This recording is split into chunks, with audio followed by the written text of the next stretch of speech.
कि उनकी अजमत से हर एक ऊंचाई पीछे रह गई, इस कदर याद आए वो तन्हाई पीछे रह गई। उनकी अजमत से हर एक ऊंचाई पीछे रह गई, इस कदर याद आए वो तन्हाई पीछे रह गई।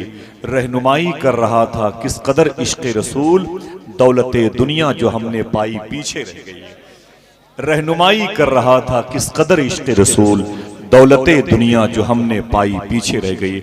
इससे पहले और भी लोगों ने नाते मनक़बतें और बहुत सारे अशार पढ़े। अबरार काशिफ की एक हमदिया शायरी पढ़ी गई। शायरी जो है ना वो दिल की आवाज़ का नाम है, सोज़े दुरूं का नाम है। ये दिल की कैफियत का वारदात क़ल्बी है। शायरी मेहनत के बलबूते पर होती है तो मशहूर होती है, लेकिन अगर अता की बुनियाद पर होती है तो मकबूल होती है। आप यहाँ पर बिला वजह नहीं बैठे हैं कि आप घर में ज़मीनें नहीं हैं, बेड नहीं है, बिस्तर नहीं, चादरें नहीं है, घर से भगा दिए गए। ना ना ना ना, कोई बेस है, कोई रीजन है, कोई सबब है। आपके बैठने की वजह क्या है?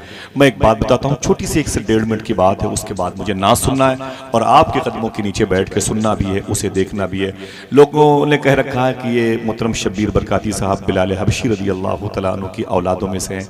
नहीं, है उनका अपना हुस्न ज़न है। वो तो इथोपिया की ज़मीन पर पैदा हुए थे और मदीने मुनव्वरा में हुजूर की गुलामी अख्तियार की, और ऐसा आशिक सादिक ज़मीन के जजीरे पे न देखा गया। और फिर मुल्क शाम के एक अजीम शहर जो वहाँ की राजधानी है, जिसे दमिश्क कहते हैं, वहाँ एक अजीम कब्रस्तान है जो बाबू सगीर कब्रस्तान है। उसी कब्रस्तान में, अगर आप सुभान अल्लाह कहने का वादा करो बता दूँ, इसी कब्रस्तान में मखदूमा सकीना और ज़ैनब आराम कर रही हैं। इसी कब्रस्तान में हज़रत अमीर मुआविया आराम कर रहे हैं। इसी शहर में जनाब खालिद इब्न वलीद आराम कर रहे हैं। इसी शहर में हज़रत सुल्तान सलाहुद्दीन अय्यूबी आराम कर रहे हैं। इसी शहर में उमर बिन अब्दुल अजीज़ आराम कर रहे हैं। इसी दुनिया की सबसे अजीम कब्रस्तान में बाबू सगीर में एक तरफ हज़रत बिलाल हबशी भी आराम कर रहे हैं। हाँ, यह है कि आज से तकरीबन 45 साल पहले इथोपिया साउथ अफ्रीका के मुबारक उन इलाकों से जहाँ अब्दाल की अक्सरियत पाई जाती है, वहाँ से कुछ ऐसे मजबूत जाबाजों को हिंदुस्तान की गवर्नमेंट ने हिंदुस्तान में उन लोगों को की सरकोबी के लिए तलब किया था जो मुबारक ख़ानदान अहले सुन्नत वल जमात से ताल्लुक़ रखता था और वाक़ई गुजरात में आबाद हुआ।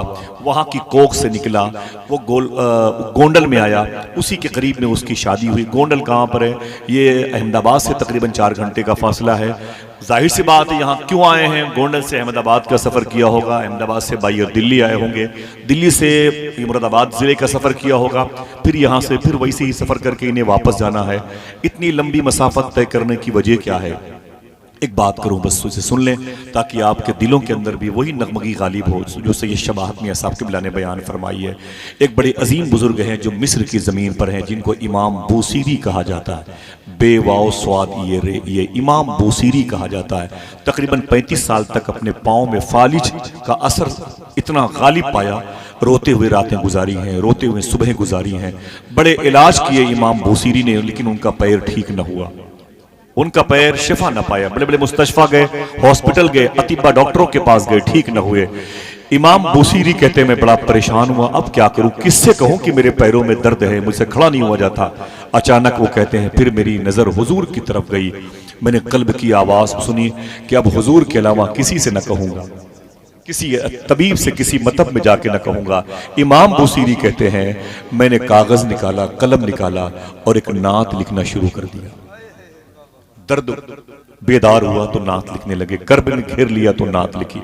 सूफिया फरमाते हैं बेटियों की शादी ना हो तो नात पढ़ा करो, कारोबार कमजोर हो जाए तो नबी की नात पढ़ा करो, तुम्हें हालात ज़माना अपनी गिरफ्त में ले ले तो नबी की नात पढ़ा करो। समझे, नबी की नात का कमाल ये है, नबी के जिक्र का कमाल ये है।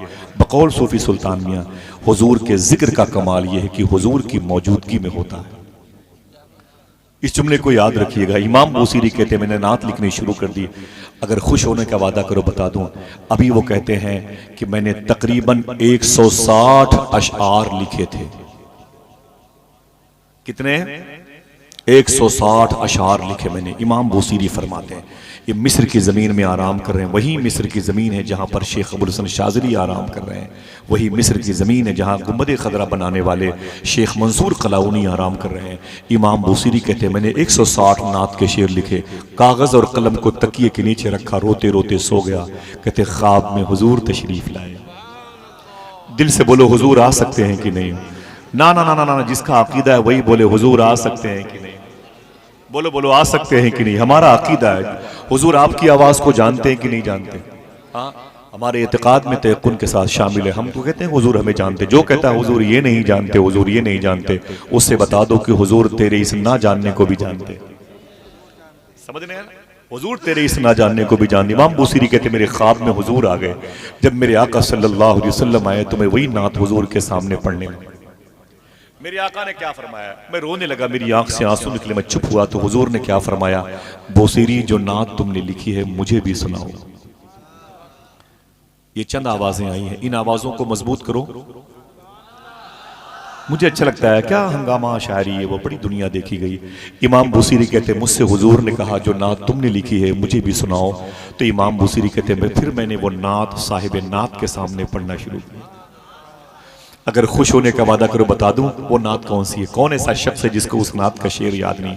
मौला या सल्ली वसल्लिम दाइमन अबदा, अल्लाहु अकबर अल्लाहु अकबर। इमाम बुसीरी कहते हैं अभी कम अबरात वाले शेर पर पहुंचा था, हुजूर ने मुझे रोक दिया, फरमाया ठहर जाओ। मैं रुक गया तो हुजूर ने अपने कांधे से मुबारक चादर शरीफ उतारी। इमाम बुसीरी कहते हैं मेरे कांधे पर रख दी। हुजूर ने उस चादर को मेरे कांधे पे रख दी। रखने के बाद फरमाया बूसीरी क्या चाहते हो? तो मैंने कहा आका मेरे पैरों में दर्द है, 30-35 साल से फालिज की वजह से मैं बड़ा परेशान हूं। तो हुजूर ने अपना दस्ते शफकत, अपना दाहिना हाथ मेरे सर के ऊपर रखा और दुआ मांगी। जैसे हुजूर ने दुआ मांगी, इमाम बूसीरी कहते हैं मैं खड़ा हो गया, मेरी आंख खुल गई, मेरे दोनों पैर सलामत थे। जब मेरी आंख खुली तो मैंने क्या देखा? मेरा घर महक रहा था। जब जिक्र महकता है तो जात क्यों न महके, जात आए तो घर क्यों न महके। इमाम बूसीरी कहते हैं मेरा घर महक रहा था, मेरा घर खुशबूदार था। मैंने देखा तो दोनों पैर मेरे सलामत थे। और अगर खुश होने का वादा करो बता दो, इमाम बूसीरी कहते हैं जो चादर नबी ने ख्वाब में दी थी जागने के बाद मेरे कांधे पे रखी हुई। इमाम बुसीरी कहते हैं मैं उस चादर को चूमता रहा, तह करके उसे ऊंची जगह पे रखा। फजर की नमाज पढ़ने के लिए मस्जिद में गया, चैप्टर क्लोज। कहते वापस निकला ना तो मुझे नमाजियों ने कहा मुबारक हो बूसीरी, तेरे पैर सलामत है, मुबारक हो, तेरे पैर को दुरुस्तगी मिली, सलामत हो, तो सही साली में बहुत बहुत मुबारक हो। और आगे गया तो एक बुजुर्ग दरवेश मिल गए, बोले इधर आओ बूसीरी। मैं किनारे गया, मैंने कहा क्या बात है? उन्होंने मेरे कान में कहा जो नात तुमने रात में लिखी मुझे भी सुनाओ, जो नात तुमने रात में लिखी मुझे भी सुनाओ। तो इमाम बूसीरी कहते हैं नात तो मैंने रात में लिखी है, किसी को नहीं सुनाई, तुझे कैसे पता चला मैंने कोई नात लिखी है? तो उस बुजुर्ग ने कहा अरे बूसीरी, जब तुम उस नात को हुजूर को सुना रहे थे उस महफिल में मैं भी बैठा हुआ था। आनी कुतुब रब्बानी शहबाज लामकानी खिंदीले नूरानी हैकल सुलेमानी शेख अब्दुल कादिर जिलानी की बारगाह में जो उनके शहजादे की और उनके उशाक की मौजूदगी में एक कलाम के 3 अशार पढ़े, आपने सुने। मैंने भी एक मिसरे को याद किया, मेरा दिल कह रहा इसे पढ़ दूं, इतनी खामोशी से पढ़ूं कि सब न सुनने पाए। उनकी अताएं सारी की सारी समा सकें। इधर गौस पाक के बैठे बैठे हुए उशाक बैठे हुए हैं और फिर ये सरतापा हमा वक्त बगदाद जाने वाली शख्सियतें मौजूद हैं। उनकी अताएं सारी की सारी समा सकें, इतना वसी दामने अर्जो समा नहीं। इसके बाद वो शेर आ रहा है, ये देखें, उनकी अताएं सारी की सारी समा सकें, इतना वसी दामने अर्जो समा नहीं। मैं इतना जानता हूं कि ठोकर लगी मुझे, अब जाके पूछो गौस से मैं क्यों गिरा नहीं। मैं इतना जानता हूं कि ठोकर लगी मुझे, अब जाके पूछो गौस से मैं क्यों गिरा नहीं। हजरात विलायत की सुल्तानियाँ जिसके हिस्से में आई हैं, जिसे अपने वक्त में मकाम खिज़र पर फाइज होने का शरफ हासिल हुआ, जिसे कुतुब अकबर कहा जाता है, जिसे गौसियत कुबरा का मनसब नूर मिला, जिसे सरकारान हसनैन करीमैन की दुआओं की गोद में परवरिश पाने का रूहानी मौका फराहम किया अल्लाह तबारक व तआला ने, उस ज़ाते बाबरकत का जिक्र यकीनी तौर पर मजलिस की कबूलियत की निशानी है।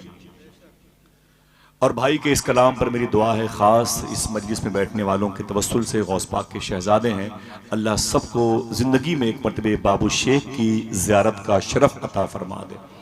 आमीन कह दो माशाअल्लाह। हुज़ूर गौस आज़म सरकार का जो मिशन मुबारका था, आपकी जो सोच थी, आपका जो लबो लहजा था खिताबत व इरशाद और तबलीग का, वो बड़ा नादिर, बड़ा नायाब था। सैयद साहब क़िबला तशरीफ़ लाए हैं, मालूम है अभी अगर सुभान अल्लाह कहने के लिए आप तैयार हो तो बता दूं, अभी कल ही ये मदीने शरीफ से आ रहे हैं। सुभान, जो जाना चाहता हो वो इनको देखे और जरा जोर से कह दे सुभान अल्लाह। रमज़ान शरीफ में मदीने पाक में मैंने इनके कदमों के वसीले से बहुज़ूर सैयदुल कौनैन हाज़िरी दी है। मैं आया इधर, मैं बगदाद गया, वापस आया तो मियाँ मदीने चले गए। मतलब मैंने देखा है कि बहुत मुश्किल से मिलते हैं, दस्तयाब होते हैं जलसों में। बड़ी मसरूफ़ तरीन, बड़ी महंगी शख्सियत है, ये भी हकीकत है, लेकिन अपनी कमाई का ज़्यादा से ज़्यादा जो सिस्टम है पैसों की सूरत में, उसे मदीना और बगदाद के सफ़र में हिंदुस्तान के इन मखसूस शख्सियतों ने गवाही दी है। जिसे खर्च किया है वो इस वक्त आपके सामने बैठे। अल्लाह का लाख लाख शुक्र है कि मदीने मुनव्वरा की हाज़िरी का शरफ पाने के बाद आंखों में जलवे गुंबद खज़रा मौजूद है। सुभान अल्लाह। पैरों में मदीने पाक की मिट्टी लगी हुई है। सुभान अल्लाह। आला हजरत की बारगाह में एक साहब आए तो बैठे हुए थे, तो किसी ने कहा हुजूर ये मदीने शरीफ से आ रहे हैं। आला हजरत ने उनके पाँव को चूम लिया। बोले ना ना ना ना ना, ना हुजूर आप मेरे पाँव को चूमते, हालांकि कुल 2 दिन मदीने में था। मेरे इमाम ने कहा 2 दिन थे? बोले हाँ। बोले उस शहर में 2 मिनट भी बहुत होता है। ये शहर मुस्तफ़ा है, शहर मुस्तफ़ा। दुआ करो अल्लाह ताला इन बुजुर्गों के इस जज्बे के तहत अल्लाह हम सबको बार बार हाज़िरी की तौफीक अता फरमा दे। हुजूर गौस पाक का जिक्र अच्छा लगता है आपको? बोले बोले बोले हाँ। हुजूर गौस पाक का ये फरमान है, बिशारत पे जुमले आपने इरशाद फरमाया, अगर मेरा कोई नाम मगरिब की नमाज के बाद लेता है, इशा की नमाज के बाद अगर मेरा कोई नाम लेता है तो उसे खुशखबरी सुना दो, मैं उसका नाम मगरिब की नमाज के बाद ले चुका होता हूँ। अल्लाह अकबर अल्लाह। आपने अपने खलीफा, कौन से खलीफा, नाम बड़ा पेंडिंग में रहा है, जाहिर नहीं हुआ, लेकिन बुजुर्गों ने इरशाद फरमाया, ये वही बुजुर्ग है जिनको ख्वाजा अबू तलहा बगदादी कहा जाता है, जो अपनी अम्मी जान के साथ बचपन में हुजूर गौस पाक की बारगाह में आए थे और ये कहा गया था कि हुजूर दुआ कर दो, मेरा बेटा मीठा बहुत खाता है। तो हुजूर गौस पाक ने फरमाया था, बेटे कल आना। जब कल हो के वो शहजादा आया तो गौस पाक ने इरशाद फरमाया कि बेटे मीठा कम खाया करो। तो उनकी अम्मी ने कहा ये बात कल क्यों नहीं कही? तो फरमाते हैं गौस पाक, मैंने खुद कल से मीठा परहेज किया है, खाना कम किया है, तो आज मैंने तलकीन की है। मालूम है ये बुजुर्ग कौन थे? तवज्जो है, देख लें आप, मेहमानों की आमद है। भाई गुलाम जिलानी साहब हैं। सुभान अल्लाह। बड़ी मशहूर चीदा चीदा शख्सियतों को जमा किया है, तो जाहिर सी बात है कि एक हंगामा होगा, बेचैनियाँ भी होंगी, तसव्वुरात उमड़े हुए सैलाब के तरीके से नज़र आएंगे। भीड़ की जो है गिनती नहीं की जा सकती है, कसरत हुजूम नज़र आएगा। और माशाल्लाह देखें आप, नारों से इस्तकबाल तो कर लें भाई आप, माशाल्लाह, बुलंद आवाज से माशाल्लाह। सुभान। जवाब दें भाई, जवाब दें जोर से, इतनी मोहब्बत से आप उन्हें माशाअल्लाह। या अली या अली। बैठ जाएं। देखिए वो शोर आफाक लहजा आया चाहता था, आप उन्हें देखना भी चाहते थे और आप उन्हें सुनना भी चाहते हैं। जरा दरमियान में कोई है जो खड़े होकर नारा लगा दे, एक नारा आपकी तरफ से। माशाअल्लाह।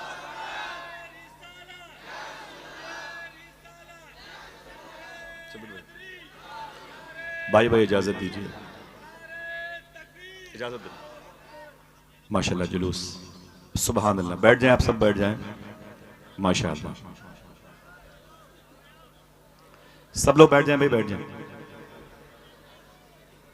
गुलाम जिलानी भाई अपने मेहमानों की गुलपोशी फरमा रहे हैं। हुजूर सैयदना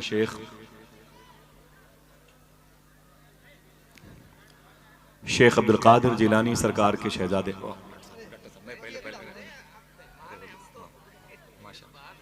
बहुत बहुत मुबारक हो माशाल्लाह। गुलाम जिलानी भाई ने देखें एक बड़ी कायनात जमा फरमाई। मादरत चाहता हूँ माशाल्लाह। मैंने पहन लिया माशाल्लाह। सुभान अल्लाह। अल्हम्दुलिल्लाह रब्बिल आलमीन। देखें अपनी दौलत व सरवत का इस्तेमाल कैसे किया आपने, दादा हुजूर की कब्र में मुस्कुराहट में इजाफे का सबब बना दिया इस महफिल नूर को। अल्लाह ताला इसे कबूल फरमा ले, आमीन कह दें। भैया आप लोग खड़े क्यों हैं? बैठ जाएं, बैठ जाएं भाई। दरमियान में जो लोग खड़े हैं वो पीछे वाले शिकायत कर रहे हैं, बैठ जाएं भाई, भाई बैठ जाएं, बैठे बैठे बैठे, मेरी आवाज़ सुन रहे हैं? बैठ जाएं भाई, बैठ जाएं, ज़मीन पर बैठ जाएं, कोई दिक्कत नहीं है। आप जहाँ पर खड़े हैं वो ज़मीन क्या है, क्या चांद पर जाना चाहते हैं? बैठ जाएं भाई, इतनी कहाँ जगह है वो जी। बैठ जाए माशाल्लाह। जरा हाथों को डाके बोलें लब्बैक या रसूल अल्लाह, ऊंची बोलें लब्बैक या रसूल अल्लाह। थोड़ी सी आदत जो है वो खामोशी से बात करने की है, वो लोग हंगामा चाहते हैं तो हंगामे के लिए भी इंतजाम किया गया है ना भाई। मुसल्ले रखते हैं, सहबाओ जाम रखते हैं, फकीर सब के लिए इंतजाम रखते हैं माशाल्लाह। यहाँ सारी चीजें हैं, सारी चीजें, बस बैठ तो जाएं आप। एक नात का शेर पढ़ दूं अगर आप सुभान अल्लाह कहने का बाद कोई बोलेगा सुभान अल्लाह। बड़ी बातें करता कभी किसी मौके पर हुजूर गौस पाक की, रुकू सजदे तशहुद कयाम बनते गए। जिसने सुभान अल्लाह कहने का वादा किया है वो है कि चला गया है? बोले बोले भाई बोले। मैं जानता हूं कि बगदाद शरीफ में कब्र के ऊपर एक साहब बैठे हुए थे, तो करीब से एक साहब गुजरे, बोले भाई तुम कब्र के ऊपर बैठे हो, तुम्हें शर्म नहीं आती? कब्र पे बैठने वाले शख्स ने कहा ये कब्र मेरी है, मैं चाहे अंदर बैठूं चाहे बाहर, तुम कौन हो? वो भाग खड़ा हुआ, भाई किस मखलूक से मेरा पाला पड़ गया, भाई ये शहर, ये इलाका, ये गिरदो नवाब बेल्ट सब आपका है, ये सर्कल आपका है, लेकिन जरा सा बैठे तो आपको नेकियां भी तो मुयस्सर आने वाली है। रुकू सजदे तशहुद कयाम बनते गए। और कोई है जो फिर से सुभान अल्लाह कह सकता है? रुकू सजदे तशहुद कयाम बनते गए और हुजूर चलते गए और निजाम बनते गए। रुकू सजदे तशहुद कयाम बनते गए, हुजूर चलते गए और निजाम बनते गए, और निजाम बनते गए। और जो लोग पुश्तों से कुछ भी न थे सिवाय गुलाम, दरूद पढ़ते गए और इमाम बनते गए। जो लोग पुश्तों से कुछ भी न थे सिवाय गुलाम, दरूद पढ़ते गए और इमाम बनते गए। बस एक नामे मोहम्मद चुना गया और फिर इस एक नाम से सब ने एक नाम बनते गए।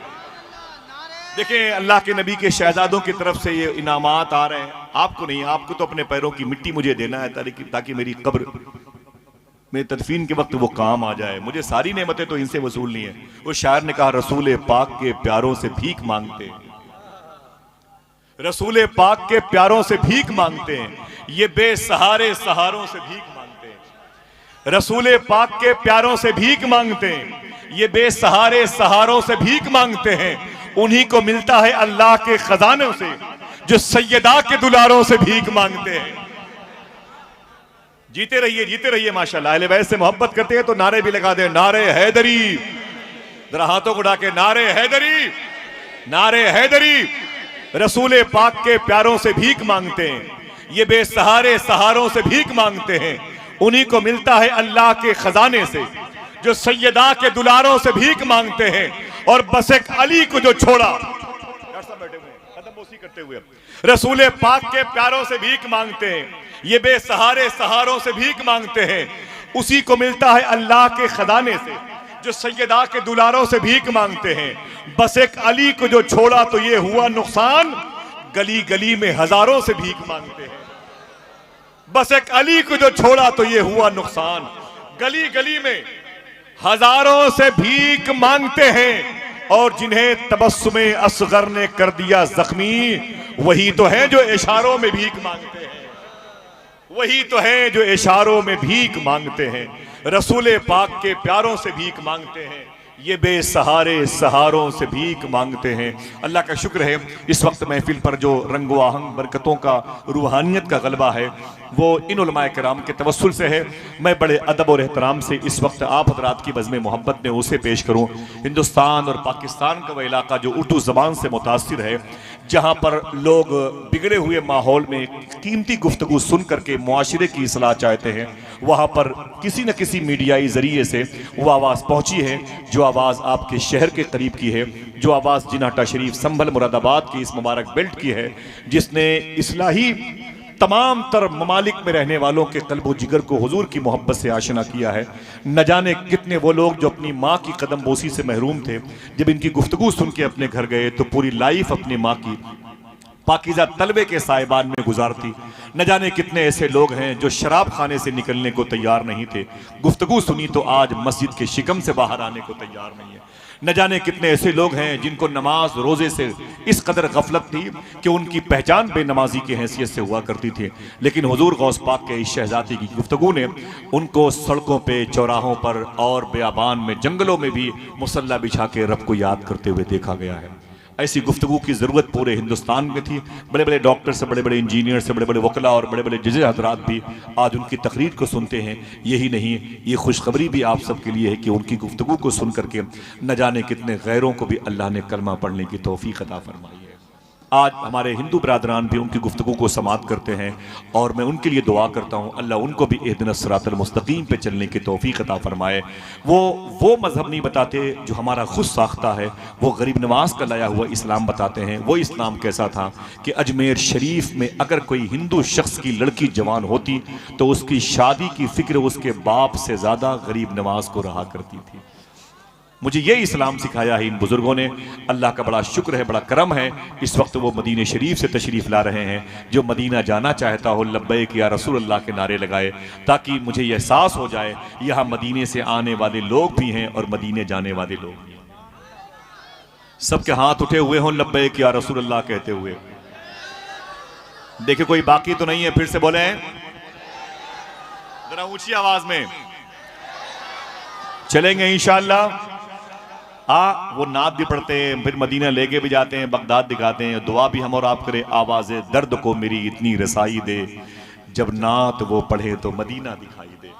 हज़रात, बड़े अदब और एहतराम से मैं हुजूर गौस पाक के शहजादे को पेश करता हूँ। कल ही इन्होंने मखदूम कायनात के रोज़े पर हाज़िरी दी है। मखदूमा ज़ैनब और रुक़ैया उम्मे कुलसूम के दरबार को देखा है, इमाम मालिक के दरबार को देखा है। ज़रा प्यार से कह दो, सरकार इमाम हसन के रोज़े पे सलामी पेश की है। इमाम ज़ैनुल आबदीन, इमाम बाक़री, इमाम जाफ़र सादिक के रोज़े को देखा है। खुश होने का वादा करो, बता दूं कल इन्होंने अम्मी हलीमा के रोज़े पर हाज़िरी दी है। हाँ, कल वहीं दरबार में हाज़िरी दे के वापस आए हैं। सीधे फ़्लाइट पकड़ी दिल्ली और दिल्ली से सीधे इलाहाबाद आए, इलाहाबाद के जलसे से वापस आ रहे हैं। माशाअल्लाह इस वक्त सफ़र कर रहे हैं, अम्मी खदीजा की बारगाह से होके आए हैं। इस सफ़र में ज़्यादा वक्त काबे के साए में गुजरा है, उसके बाद ज़्यादा वक्त इनका अम्मी खदीजा के साए में गुजरा है। सुभान अल्लाह। अब अगर जिसको हुसैन की नानी का प्यार चाहिए, मखदूम कायनात की अम्मी का फैज़ान चाहिए, वो इनके करीब आ जाए। बड़े अदब और एहतराम से दरमियान से कोई एक शख्स खड़े होकर के हुज़ूर गौस पाक के शहजादे का इस्तकबाल करे। हम शबीह सरकार मुजाहिद मिल्लत के लाडलों की मौजूदगी है। कोई एक शख्स लगाए नारा मोहब्बत के साथ और पूरा मजमा दोनों हाथों को उठा के जवाब दे। बुलंद आवाज से आपके दोनों हाथ उठे हुए होने चाहिए। माशाअल्लाह, सुभान अल्लाह। हुजूर गौसे आज़म के शहजादे आ रहे हैं। माशाअल्लाह, या अली या अली।